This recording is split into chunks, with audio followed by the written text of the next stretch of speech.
اس چیز کا خاص خیال رکھیے اور انوملی غلط ہے اس کو بتا کر انوملی لکھنا، کیونکہ 2002 کی ووٹر لسٹ مینولی تیار ہوئی تھی اور غلطی اگر اس میں ہے تو اس کے ذمہ دار ووٹر نہیں ہے.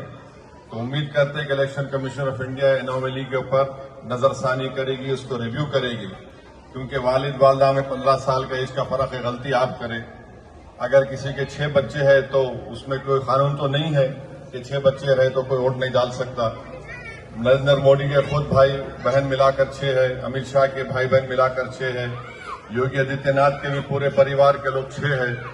تو یہ چیزیں ہیں. اگر دادا اور پوترے یا پوتری میں بھی اگر اتنا کچھ سالوں کا ذکر ہے وہ اگر رہے گا تو انوملی ہو جائے گی. تو اس لیے بہت ضروری ہے کہ ہم لوگ اس پر توجہ لیں اور صحیح طریقے سے اپنے ڈاکومنٹس کو تیار کریے. انیومریشن فارم 25 جون سے دیا جائے گا. جب تک آپ انیومریشن فارم کو واپس نہیں کریں گے آپ کا نام ڈرافٹ لسٹ میں نہیں آئے گا. اگر آپ فارم لے لیے اور اس کو اٹھا کے رکھ لیے خزانہ سمجھ کے، بعد میں رونے سے کچھ فائدہ نہیں ہوگا. 2 فارم دیے جائیں گے، اس کو سائن کریے، اپنی لیٹسٹ فوٹو لگائیے اور اس کے بعد اس کو BLO کے حوالے کریے.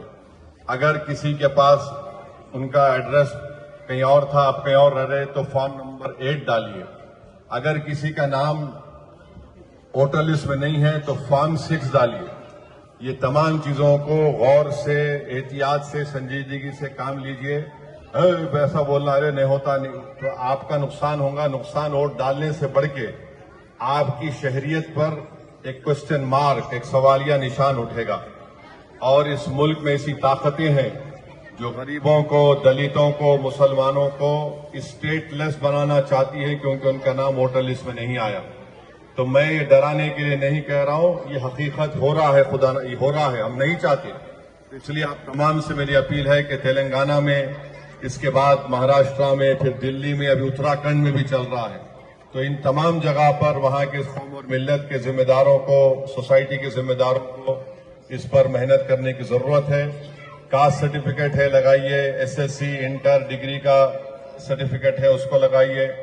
ہم الیکشن کمیشن سے یہ اپیل کر رہے ہیں کہ ڈرائیونگ لائسنس کو بھی قبول کرے، پین کارڈ کو بھی قبول کرے، اور جس کے پاس وائٹ ریشن کارڈ ہے، کیونکہ یہ تینوں چیزیں گورنمنٹ دیتی ہے. اس سلسلے میں مجلس اتحاد المسلمین نے الیکشن کمیشن سے بھی نمائندگی کی ہے. مگر 25 جون سے فارم ملے گا.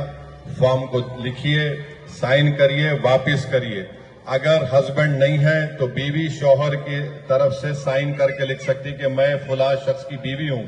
اگر بیوی باہر ہے تو شوہر لکھ سکتے کہ میری بیوی ہے اور میں ان کا شوہر ہوں، اور سائن کریے. تو ان چیزوں پر غور کریے. بہت بہت شکریہ.